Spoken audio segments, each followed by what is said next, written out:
بسم الله الرحمن الرحيم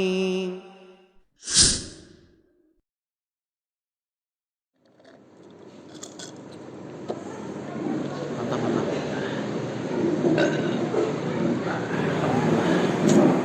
Wah, kenyang ya. Kenyang, Sat. Mantap, mantap. Alhamdulillah. Mantap juga sari lautnya Putri nih. Iya. Memang kita biasa langganan sini. Nah, nasinya juga uduknya nih mantep. Ada juga yang tempat lain cuma bukan uduk kan. Cuman Masya Allah. Kulinernya Muara Jawa ini top markotop Masya Allah. Betul, Sat, betul. Tahu nggak antum ah? Antum tahu nggak soal adab-adab sendawa itu? Nah, Apa nih anak supaya antum tidak tersinggung ya? apa nih? Gimana? Antum sendawatan tadi Iya, sama. Gimana? ini diceritakan di dalam Sunan At-Tirmidzi. Hadisnya Abdullah bin Umar radhiyallahu taala anhuma, beliau katakan tajashsha'a rajulun inda Nabi sallallahu alaihi wasallam. Ada seseorang sendawa dekat Nabi. Apa kata Nabi sallallahu alaihi wasallam? Kuffa anna jusha'ak. Tahan sendawamu supaya tidak terdengar oleh kami. Fa inna aktsaruhum syiba'an fid dunya atwaluhum ju'an yaumil qiyamah. Karena orang yang paling banyak kenyangnya itu di dunia, paling panjang lapangnya di akhirat. Alhamdulillah. Nah, sekarang kita bahas soal kaitannya sama sendawa tuh.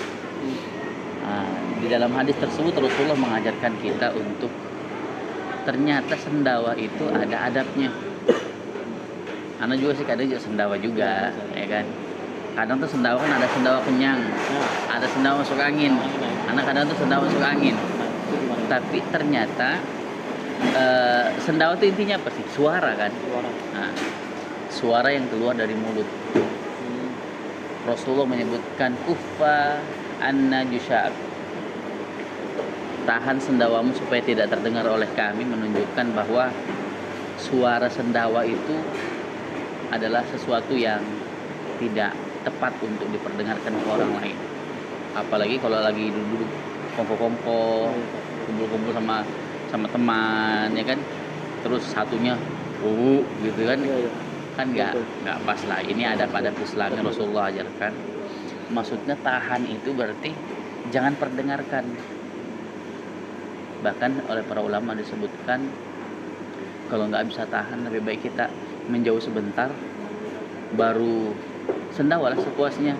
Bukan berarti kita dilarang untuk sendawa. Itu kan hal yang alami yang keluar dari respon tubuh kita ketika kenyang kan. Nggak bisa ditahan juga. Sebagaimana bersin, ya kan, menguap, sendawa juga adalah reaksi-reaksi tubuh, dan itu tidak ada masalah. Hanya saja ada adab-adab Islaminya ketika seseorang mendapati tubuhnya harus sendawa dan sebagainya. Karena sendawa ini adalah sesuatu yang mungkin kurang pas kalau saat kumpul-kumpul, sebaiknya dia menjauh atau dia menahan. Oleh para ulama dirinci, kalau orang mau menahan sendawa itu harus dengan tangan, ya, dianjurkan sih tangan kiri, ya, dianjurkan tangan kiri. Jadi seperti itulah, seseorang ketika sendawa dia harus minimal tahan lah, gitu kan, atau dia menjauh. Tapi kalau kita menjauh, boleh sate gitu. Boleh bersuara. boleh bersuara. Bebas. Plong, karena intinya adalah kita tidak memperdengarkan, ya, karena itu kan kurang. Mungkin sebagian orang biasa, sebagian orang mungkin nggak nyaman gitu. Seperti itu. Sering apalagi sama istri kan. Kadang memang kalau sama istri biar buang angin aja nggak ada batasan. Padahal sebaik-baiknya perilaku itu sama pasangan, ya. Masa sama orang lain kita sopan santun, sama istri sesukanya kan. Itulah penyakitnya suami kayak gini. Terus Sat, apa? Bacaan habis sendawa itu ada kira-kira? Tadi itu ngapain? Atau baca apa tadi? Nah, yang aku tanyakan gini, Sat. Kita tuh habis makan kan apa? tadi kan baca alhamdulillah. Oh iya. Alhamdulillah. Itu yang benar itu alhamdulillah dulu kah atau tunggu sendawa dulu baru alhamdulillah? Iya. Gimana? Itu disebutkan oleh Al-Imam Ibnu Muflih kalau tidak khilaf di dalam Al-Adab Asy-Syar'iyyah. Macam-macam orang bacaannya itu. Ada yang membaca alhamdulillah. Habis sendawa dia baca lagi. Ada juga yang menyebutkan astaghfirullah. Ada juga yang menyebutkan a'udzubillahi minasyaitonirrajim.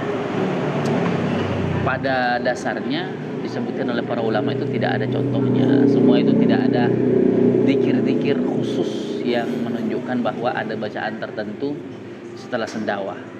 Beda bersin kan? Bersin kan jelas tuh haditsnya dan masyhur. Kalau sendawa ini tidak ada dalil khusus yang menunjukkan tentang bacaan tertentu atau zikir tertentu. Sehingga yang utama sendawa tidak baca apa-apa sesungguhnya.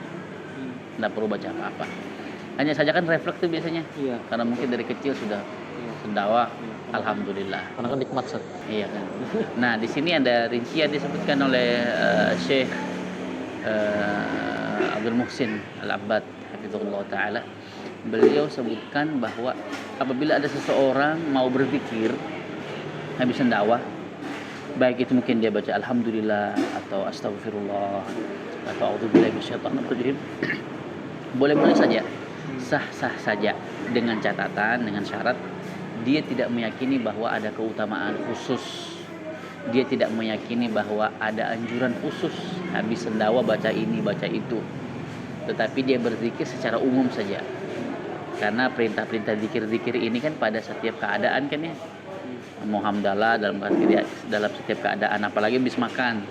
Momennya habis makan kan, dia bisa mengucapkan hamdalah tersebut karena sebagai rasa syukur dia telah mendapatkan rezeki. Tapi kalau astagfirullah juga boleh Sat. Astagfirullah juga karena kan kaitannya dengan di dalam hadis tadi. Iya. Orang yang banyak kenyangnya itu yang paling panjang laparnya. Dia beristighfar, kenapa kok kenyang lagi kayak gitu kan? Kok kenyang lagi? Karena para sahabat dahulu kan disebutkan bahwa kami ini kaum yang makan ketika lapar dan berhenti sebelum kenyang. Kita ini kan tidak, sudah hampir kekenyangan baru berhenti. Alasannya takut mubazir. Nah itu dia. Jadi kalau misalkan alasannya karena istighfarnya seperti itu, sah-sah saja. Yang penting dia tidak meyakini bahwa ada sunnah khusus ketika sendawa harus baca ini dan baca itu. Oh iya, antum kan apa istilahnya? Pijit-pijit itu apa namanya antum?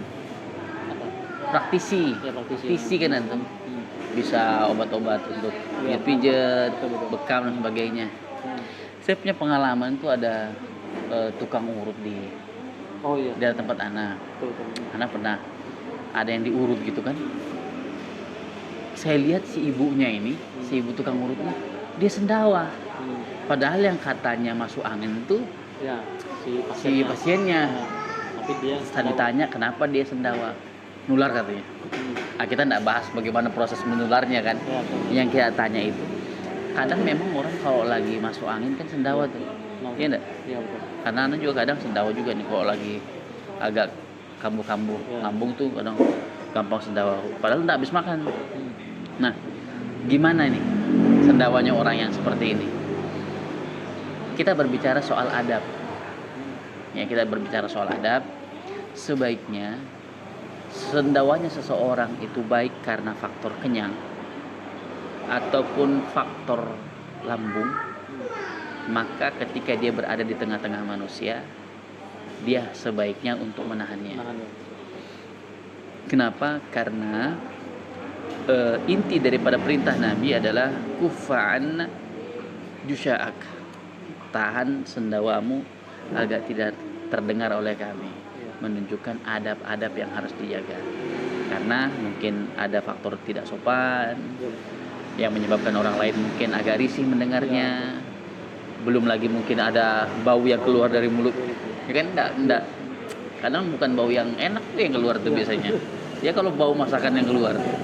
Kalau sudah olahan dari lambung tuh biasanya sudah tidak bagus tuh baunya. Jadi kalau kita melihat dari sisi perintah dan larangan Nabi ini menunjukkan baik itu faktor sakit ataupun faktor kenyang, sebaiknya seseorang ketika berada di tengah-tengah orang lain, dia berusaha untuk menahan, baik dengan tangan atau dia tahan atau dia menjauh, seperti itu. Mungkin ini dua keadaan yang harus kita perhatikan agar adab saat sendawa itu tetap sesuai dengan apa yang diajarkan Nabi Sallallahu Alaihi Wasallam. Mungkin seperti itulah ya. Kadang memang kita sedang berproses belajar supaya hijrah kita, belajar kita ini terus kita ada perbaikan, termasuk adab-adab Islami saat kita kumpul, saat kita makan dan sebagainya. Khairan insyaallah. Nah, jadi nanti kalau sendawa gimana? Ditahan. Kecuali antum sendirian nih. Nah, kalau sudah antum. Khairan insyaallah.